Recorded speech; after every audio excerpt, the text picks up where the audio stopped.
So a lot of you have been wondering, what camera do I use? How do I set this stuff up? How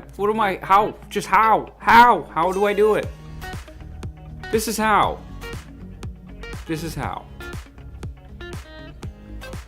Let's get into it.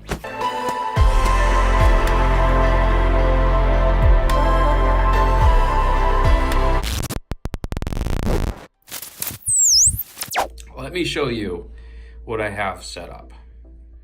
First off, cardboard taped down to the table, and I will eventually mark the edges of where my camera shows up. I do have a monitor for that, so basically it'll just be easier. I don't need to continue monitoring the monitor during the video. But I'm sitting underneath the tripod right now. I've got all right, so I'm sitting underneath the tripod. Here's the tripod. On top of the tripod, there's a camera pointed straight down. Attached into the camera through that slinky cord that goes into the monitor. Let me actually tell you what all these items are. So the tripod I'm using is an old tripod. It's a Gyotos Professional MT9371. I don't even think they sell this one anymore, but this is a badass tripod. The center stand comes out so I can do this overhead camera stuff. It is attached with another Gyotos. I don't know what kind of, this guy here. I don't know what kind this is. But anyway, this is definitely a discontinued item. I would get a fluid head if I had to do it together, or I would get a ball head. Anyway, we're looking at what the Canon 1DX Mark II is seeing. I would turn it on and show you the picture, but because it is connected there with this cable, you're not gonna see that picture.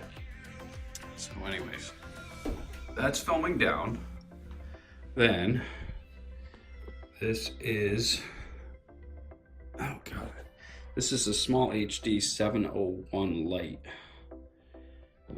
Awesome monitor, awesome monitor. The monitor is attached to I believe these are a Manfrotto 244 friction arm, which is attached right here to the tripod. Then lighting, because it's very bright out, as you can see, I've shut the shade and I'm using artificial light. This is the aperture. The heck is this? I know it's the 675 or something like that. I'm gonna have to put some annotations, but this one you can go from maximum to minimum power. Oh, there it is, the HR672C, and this goes from 55 to 3200 Kelvin. So I'm filming at 5500 Kelvin and cranking this thing up, and that will match the sunlight coming through the window over there and make for a nice even light. Then, as far as sound, I've got that on a Joby Gorilla Pod, and these things usually don't work, but I tell you what, it works great for this because this is lightweight. And there's my Zoom H5 with the stereo shotgun mic. The stereo function I have turned off, so it's just using the shotgun portion of the mic. And then I will link that together with the audio and the camera in post, and I will just use the audio off of this. And that is my setup. And of course, I've got to sit underneath that tripod to do all my soldering. But that is what makes these videos capable of happening. These are 2750 kV motors. This thing's gonna be fast. Like that. So I apologize for the shaky video, but that's how I film these tutorials. It's what I do. So if you enjoyed this video, please click that thumbs up button and just punch that subscribe button, because you only get to do it once and it's fun. And I'll catch you later. Peace!